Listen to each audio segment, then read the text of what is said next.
Pangulong Ferdinand R. Marcos Jr. lagari sa pagtatrabaho sa Cebu at pinangunahan ang iba't ibang programa ng pamahalaan dito. Walang oras na sinayang ang Pangulo upang makapaghatid ng iba't ibang serbisyo sa mga residente dito sa Cebu, kabilang na ang mga naapektuhang ng 6.9 magnitude na lindol noong September 2025 sa Bogo City. Nagsagawa ng inspeksyon ang Pangulo sa Learning Continuity Space at Yakap ng Kalusugan Program sa Kalinga sa Bogo City. Layunin ng Pangulo na paigtingin ang iba't ibang programa ng pamahalaan upang mapabuti ang kalagayan ng edukasyon at kalusugan sa bansa. Pagkatapos dito, binisita rin ng Pangulo ang 2026 Association of Southeast Asian Nations Summit Gala at iba't ibang venue ng ASEAN Summit sa Sheraton Cebu, Mactan Resort at Shangri-La. Kasunod nito, pinangunahan ng Pangulo ang inaugurasyon ng Mactan Expo Center na nagsisilbing unang stand-alone convention center ng Mega World Corporation. Inaasahang gaganapin dito ang iba't ibang malalaking pagdaraos, kabilang na ang ASEAN Summit na gaganapin dito sa Pilipinas.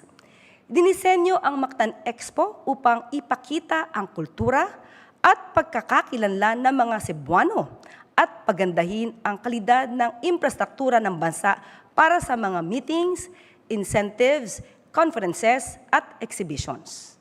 Pinangunahan din ni Pangulong Marcos Jr. ang mass oath-taking ng ceremony sa mga bagong promote na mga teachers at school heads sa lalawigan ng Cebu.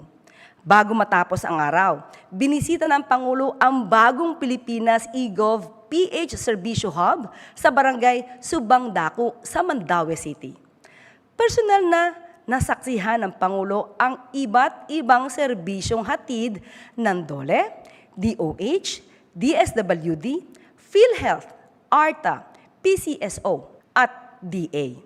Mayroon ding mga medical at financial assistance, employment at livelihood support. Nakasalamuha rin ng Pangulo ang ilang residente ng Cebu na pinaglilingkuran ng iba't ibang programa ng pamahalaan, kabilang na ang mga kadiwa stores at tig 20 pesos na kilo na bigas. Binisita rin ni Pangulong Marcos Jr. ang bagong Pilipinas Studios at ang state-of-the-art facilities nito. Pamahalaang kumikilos at maaasahan ng taong bayan. Iyan ang hatid ng Pangulo sa kanyang pagbisita dito sa Cebu.